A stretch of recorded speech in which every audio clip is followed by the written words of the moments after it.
প্রেমিকার অন্য কোথাও বিয়ে হয়ে যাচ্ছে এই কথা শুনে 1000 কিলোমিটার পথ পাড়ি দিয়ে বাংলাদেশে প্রেমিকার কাছে ছুটে আসলেন এক চীনা যুবক। মনের মানুষকে আপন করে নিতেই পাড়ি দিলেন হাজার হাজার কিলোমিটার পথ। বাংলাদেশে এসে বিয়েও করলেন মুসলিম রীতি অনুযায়ী। বিয়ের পর স্ত্রীর হাত ধরে ঘুরে বেড়াচ্ছেন গ্রামের মেঠোপথ ও রাস্তাঘাট দিয়ে, খাচ্ছেন মাছ, মাংস, সবজি সহ সব ধরনের দেশীয় খাবার। নবম শ্রেণীতে পড়ুয়া স্কুল ছাত্রী মায়ার সঙ্গে 1 মাস আগে পরিচয় হয় চীনা নাগরিক জংজিয়াং মামুসার।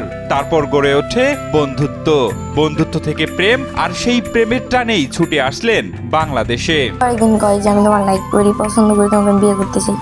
ওরা আমি বলছি যে আমার বিয়ে করতে হলে তো বাংলাদেশ আসতে হবে। বলছি যে আমি কথা বলতে পারবো না, বাড়ি থেকে বিয়ের জন্য চাপ দিতেছি, আমি বিয়ে। ওর আমার সাথে আগ্রহ করছে যে তুমি কয়জনকে বিয়ে করতে চাও, আমার না তোমার বাবা মা যাকে পছন্দ করে থাকি। আমি কইছি যে এখন যে আছে থাকি। পরে অনলাইনে টিকিট কাটছে, ছবি পাঠাচ্ছে, তো আমার বিশ্বাস যায় নাই। বাসায় আসছিল, পরে সবাই রাজি হওয়ার পর আমাদের বিয়ে হয়েছে। চীনা নাগরিকের খবর পেয়ে দূর দূরান্ত থেকে লোকজন ভিড় করছেন মায়ার বাড়িতে। তাদের মাঝে বিরাজ করছে কৌতূহল। আমার অনুভূতি অনেক ভালো, কারণ ভালোবাসার কোনো সীমা মানে না। যেমন চীন থেকে চলে এসেছে আমাদের বাংলাদেশে, এই টাঙ্গাইল ডিস্ট্রিক্টে। আমি ছেলেটাকে একবার দেখছি, আছে ভালোই আছে, ভালোই মনে হচ্ছে। আমার বোনের বিয়ে হয়েছে ভিন দেশের মানুষের সাথে, আমার ভালোই লাগছে। ঘটনাটি ঘটেছে টাঙ্গাইলের ঘাটাইল উপজেলার লোকেরপাড়া ইউনিয়নের 5টিকড়ি গ্রামে। স্কুল ছাত্রী মায়া ওই এলাকার আব্দুল মালেকের মেয়ে। মায়া জানান তার সঙ্গে 1 মাস আগে সামাজিক যোগাযোগ মাধ্যম উইচ্যাটের মাধ্যমে পরিচয় হয় চীনের গানসু প্রদেশের সানজিয়ার টাউনশিপ গ্রামের জংজিয়া মামুসার। কিন্তু এরই মধ্যে মায়ার বিয়ের কথাবার্তা শুরু হলে বিষয়টি মামুসাকে জানান মায়া। পরে 18 ফেব্রুয়ারি ভালোবাসার টানে চলে আসে মামুসা। স্থানীয়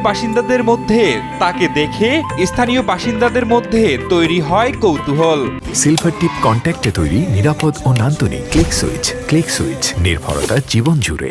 বিদেশি নাগরিককে দেখতে আশেপাশের মানুষজন মায়ার বাড়িতে ভিড় করেন। পরে 21 ফেব্রুয়ারি রাতে কাজী ডেকে মুসলিম রীতিতে তাদের বিয়ে সম্পন্ন হয়।